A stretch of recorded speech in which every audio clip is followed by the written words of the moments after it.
Next on Deck with Tim Black. This is very simple. We right now have a white supremacist that is sitting in the White House. He is backed up by other white supremacists. We don't want to hear Democrats anymore talking about racism. Talk to us about money, talk to us about jobs, talk to us about investments, talk to us about opportunity, talk to us about the things that build our lives. We don't care no more about what somebody thinks about us. And Trump said something that I thought was interesting about tariffs. President Donald Trump now just hours away from announcing blanket 25% tariffs on all steel and aluminum imports. Any steel coming into the United States is going to have a 25% tariff. What about aluminum, sir? Aluminum, too. Speaking from Air Force One en route to the Super Bowl, the president also announcing reciprocal tariffs are on the way, vowing that the U.S. will go tit for tat with countries who put tariffs on American goods. Very simply, it's if they charge us, we charge them. We're now, this order would reimpose that 25% ad valorem tariff rate on imports of steel, and it's presented for your signature now. Okay. Do you understand what that means? It's a big deal. It's a big deal. This is the beginning of making America rich again.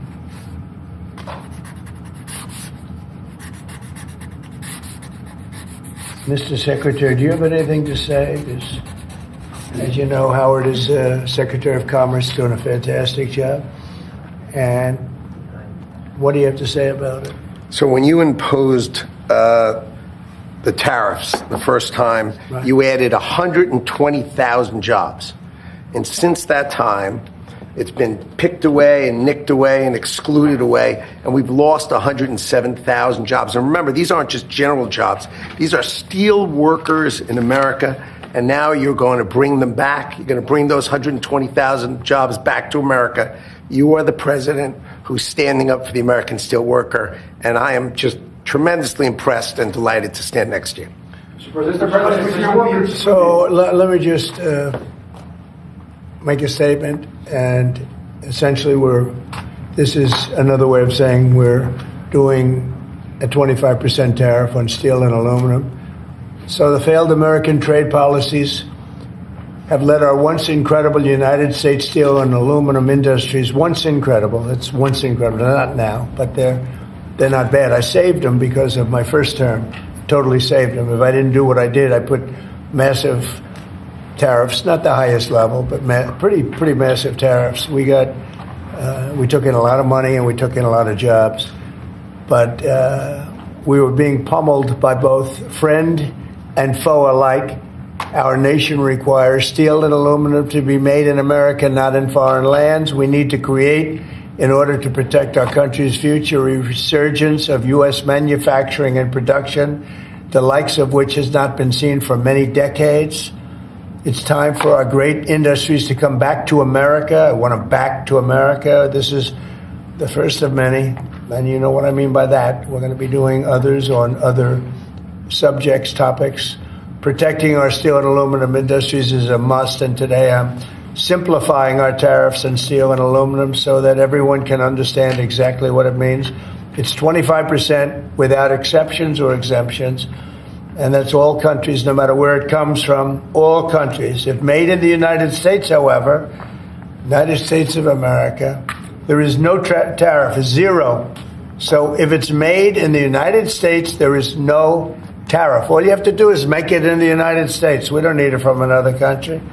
As an example, Canada, if we make it in the United States, we don't need it to be made in Canada. We'll have the jobs. That's why Canada should be our 51st state. We'll bring back industries, and we'll bring back our jobs, and we'll make America industry great again. So essentially, we're putting on a 25% tariff without exception on all aluminum and all steel. And it's going to mean a lot of businesses are going to be opening in the United States. Now, we're going to be meeting over the next 4-week period, maybe on a weekly basis, and maybe we'll do a couple of them at different times and maybe together. But we'll be talking about other subjects like cars.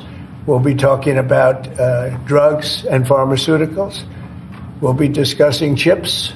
And we're going to be doing some other things in addition to that, all which will bring in a lot of jobs into our country. Cars is going to be a very big one and a very important one, and America is going to be stronger than it ever was before. Okay?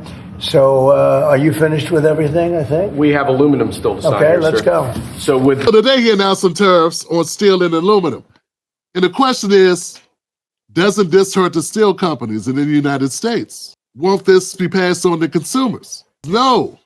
It's going to eventually help us because it'll force those companies that want to sell products here to move their companies here and do the manufacturing here. Instead of importing the steel that they use for whatever, they're going to have to set up shop in America and employ Americans because you can't outsource manufacturing jobs. But it sounds like a reverse Bill Clinton.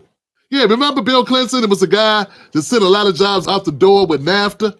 I believe we have made a decision now that will permit us to create an economic order in the world that will promote more growth, more equality, better preservation of the environment, and a greater possibility of world peace.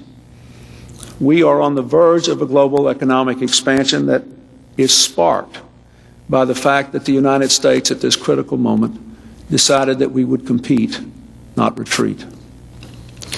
In a few moments, I will sign the North American Free Trade Act into law. NAFTA will tear down trade barriers between our three nations. It will create the world's largest trade zone and create 200,000 jobs in this country. So you sent the manufacturing companies overseas because it was so cheap to create products out of the country. And they didn't want to pay American workers because, well, they just wanted too much damn money. So they go over to China and other countries and create the products. That's been going on for a very long time. Well, it sounds like what Trump's trying to do was the reverse of that. Secretary of State, and I have Your husband signed NAFTA, which was one of the worst things that ever happened to the manufacturing industry. That is your opinion. You go to New England, you go to Ohio, Pennsylvania, you go anywhere you want, Secretary Clinton, and you will see devastation where manufacturing is down 30, 40, sometimes 50%. NAFTA is the worst trade deal maybe ever signed anywhere, but certainly ever signed in this country. And now you want to approve Trans-Pacific Partnership. You were totally in favor of it. Then you heard what I was saying, how bad it is, and you said, I can't win that debate. But you know that if you did win, you would approve that, and that will be almost as bad as NAFTA. Nothing will ever top NAFTA. That is just not accurate. I was against it once it was finally negotiated and the terms were laid out. I wrote about that in... You called it the gold standard. Well, I hope... You called it the gold standard of trade deals. You said it's the finest deal you've ever seen. No. And then you heard what I said about it, and all of a sudden you were against it. Well, Donald, I know you live in your own reality, but that is not the facts. The facts are, I did say I hoped it would be a good deal. I mean, I'm sure there'll be people that contradict it and say it's not a good idea, but, I mean, they're going to have to explain to me. What's not good about companies who want to do business in the U.S. having to concede that maybe it's more important for them to set up shop in the U.S., put their manufacturing here, so they're treated like a domestic company of the U.S. and there's no tariff. It ain't rocket science. Once again, we're free to keep doing what we've been doing,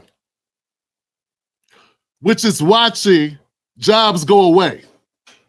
We're free to keep doing what we're doing, which is watch Americans work 3 and 4 jobs, 2 and 3 jobs, Uber, Lyft, main job, Walmart, Amazon, Lyft, Instacart. Like, okay. I don't think Americans want those jobs that much. I know you keep saying that the immigrants are coming in and taking the picking of fruit. Well, nobody wants to be an Uber driver. Nobody really wants to be an Uber driver or a Lyft driver. They do that to supplement their income. That's extra. We got people living off that, you know. We got people that are making their bills on that. So, yeah. Call me a Trumper if you think I'm a Trumper because I say, hey, bringing back manufacturing jobs in this country is a good idea. You sound like a spoiled ass elitists who don't understand that they're working class people who can use those jobs, $25 an hour or so.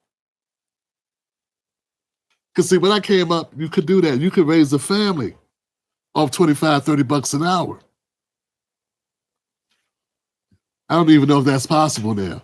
I think both people got to work for that to happen now at $25 an hour. But it's a lot better than you don't know what you're going to make driving Uber. It's a lot better than that. It's a lot better than Instacart, depending on it, and hoping this person tips on this delivery, because your car note's coming up, or the upkeep on your vehicle starting to kick you in the ass. That's it.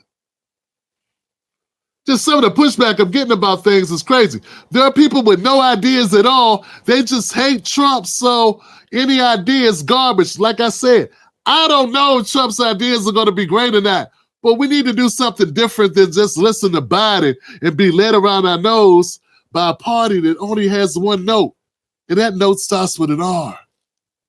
Racism. Racism. Racism. Hey, we got to stop listening to that one note that they've been playing on us for the last 70 years. I put this out there yesterday. I'm going to say it again for people who may have missed it. Hey, I don't think I'm going to say it every show. I'm going to find a way to move it in. This is very simple. We right now have a white supremacist that is sitting in the White House. He is backed up by other white supremacists. We don't want to hear Democrats anymore talking about racism. Talk to us about money, talk to us about jobs, talk to us about investments, talk to us about opportunity, talk to us about the things that build our lives. We don't care no more about what somebody thinks about us, okay? I'm Viola Davis and Denzel Washington and Fences. I don't care about how you feel about me. I care that you do right by me. And that's the message we need to leave our kids with. We need to start our kids off on that and leave them with that. We cannot afford to be worried about, to be emotionally controlled by somebody's words coming out their mouth about how they feel. This whole current thing that everybody made all this money off of, this whole current thing that TYT's been eating off of for 4 years, that Roland Martin's been eating off for 4 years, this whole currents in the wilderness, current is a distraction. Where's the money?